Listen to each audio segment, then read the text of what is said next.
Bonjour Marie-Christine Saragosse. Bonjour. Bonjour.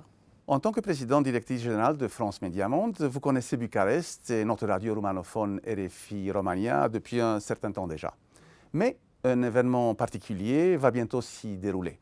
Avec ma collègue ukrainienne Ksenia Jornokle, nous allons vous poser quelques questions à ce sujet. Alors la première question. Il y a plus d'un an, suite au début du conflit armé de la Russie contre l'Ukraine, France Média Monde a créé une rédaction en langue ukrainienne à Bucarest et adossée à la radio du groupe RFI Romania.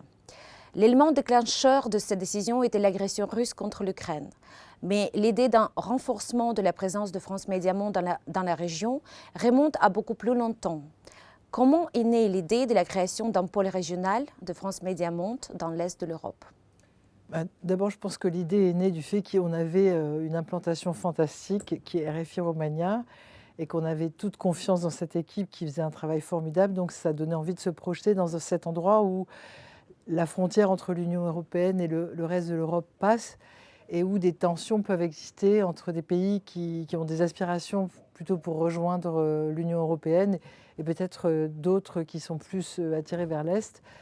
Ou en tout cas, peut-être que c'est des gouvernements qui sont attirés vers l'Est et des populations civiles qui sont attirées vers l'Union européenne. Et donc on sentait que c'était une frontière importante, une frontière européenne importante, et que ça aurait été bien de resserrer les liens avec les populations civiles en parlant plusieurs langues. Alors on a commencé modestement avec un programme avec l'Agence universitaire de la francophonie, Europa Plus, parce que, bon, il faut dire que la Roumanie a une signature francophone très importante. Donc, du coup, on a commencé dans 19 pays avec des départements francophones des différentes universités à faire une sorte de revue de presse de la zone en français qui était reprise par RFI Romania. Et puis, on a aussi lancé Hunter, là, qui est un programme pour les jeunes Européens. On s'est adossé à RFI Romania pour lancer ce programme qui est destiné aux jeunes Européens que sur les réseaux sociaux. Et on a voulu le faire aussi en roumain et en s'adossant à RFI Romania. Donc, on commençait à voir jaillir un ensemble d'offres audiovisuelles au-delà de la radio en roumain. Et évidemment, quand la guerre est arrivée, ça a été le déclencheur pour une ambition plus forte encore. RFI Romania, la radio en roumain donc, du groupe France Média Monde à Bucarest et plus généralement en Roumanie, fêtera en fin d'année ses 33 ans d'existence. Selon des récents sondages, c'est d'ailleurs la radio la plus citée du pays. Aujourd'hui, RFI Romania est au centre du nouveau pôle régional que vous avez évoqué. Que signifie pour France Média Monde cette présence en continu en Roumanie depuis si longtemps ?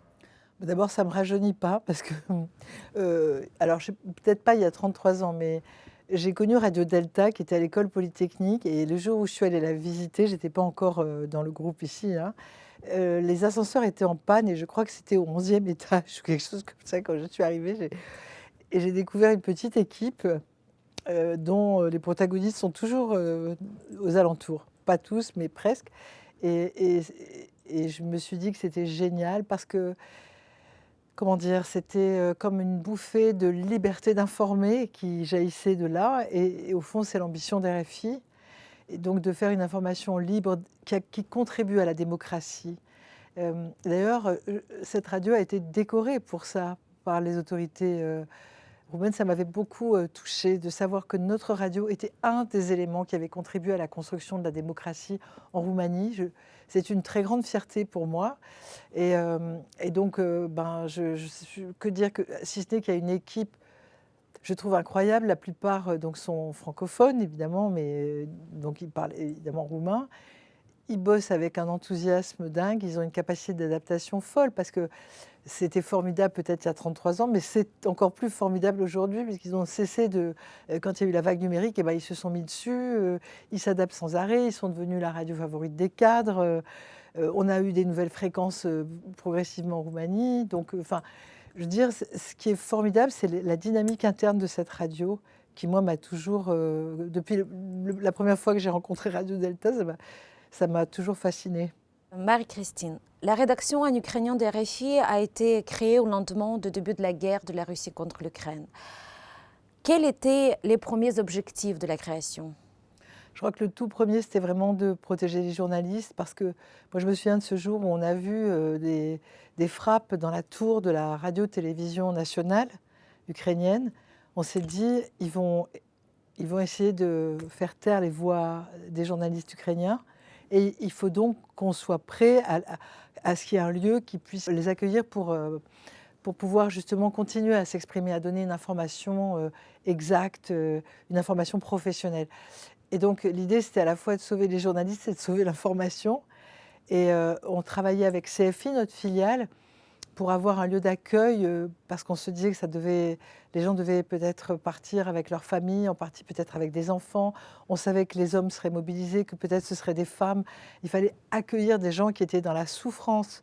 Et on vivait au rythme des bombardements sur l'Ukraine, et on voulait vraiment les accueillir chaleureusement. Il y a eu ici une équipe, je cite Barbel, Moser, qui était très mobilisée pour ça et qui faisait des allers-retours continus. Et voilà, et donc ça a permis de donner des outils à ces journalistes en exil pour qu'ils fassent le mieux possible leur travail dans le numérique, parce que c'est aujourd'hui comme ça que c'est accessible partout. Et je pense que les résultats en termes de fréquentation sont formidables. Et dans ce brouhaha de l'info, ce chaos des fake news, des manipulations, il y a une voix en ukrainien qui fait une information rigoureuse et qui contrecarre aussi les manipulations et les mensonges continuels et la propagande russe. Voilà, donc c'était le but, et je crois qu'il est atteint. Le groupe France Médias Monde en Roumanie, ce n'est pas seulement la radio, RFI Romania, mais aussi la télévision, France 24. Quelle est aujourd'hui la présence de cette chaîne en Roumanie?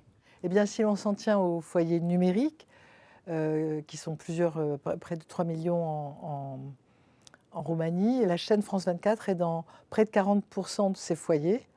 Elle est dans de très nombreux hôtels. Bon, c'est vrai, les hôtels de luxe, mais pas seulement, hein.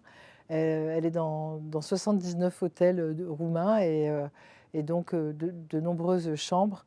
Donc elle est vraiment accessible de plus en plus en Roumanie. Alors elle est en français, bien sûr, d'abord en français, mais aussi en anglais. RFI Romania a aujourd'hui 6 fréquences en Roumanie et une seule en Moldavie, à Chișinău. Quel est votre souhait pour l'avenir, les ambitions, d'abord pour la Roumanie? Je pense que c'est toujours plus, hein. Si on pouvait être dans 4 villes supplémentaires, je pense qu'on rendrait des auditeurs heureux, parce que c'est une belle radio.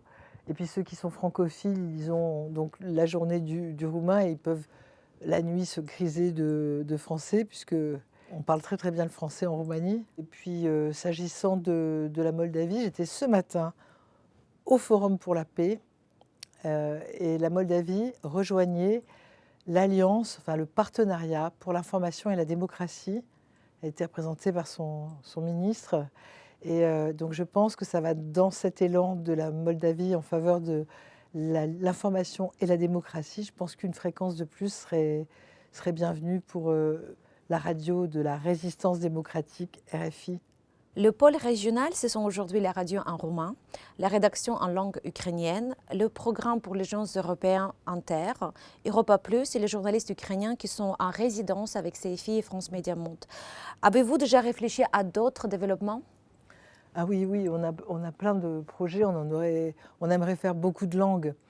Mais peut-être pour commencer, je trouve que le turc serait très intéressant, parce que pour avoir été souvent en Turquie, il y a beaucoup de points communs. Alors je ne parle pas de la Turquie qui rentre dans l'Union, je sais que c'est compliqué à ce niveau-là, mais entre les sociétés civiles, il y a beaucoup de points communs. Il y a un lien entre la France et la Turquie, puisque Atatürk, le père fondateur, il avait fait ses études en France, il a importé la laïcité, quasiment le code civil français aussi. Donc il y a des résonances entre notre pays. On a beaucoup de Turcs aussi qui vivent en France. Et donc je trouve que RFI, qui est la radio des ponts entre les cultures, les langues, s'honorerait de lancer une rédaction en turc qui nous permettrait d'intensifier la communication et d'éviter les malentendus entre, en tout cas, la France et la Turquie, mais plus généralement entre l'Europe et la Turquie. Merci Marie-Christine Saragos. Merci Ksenia. Merci, merci. Merci à vous deux. Merci beaucoup.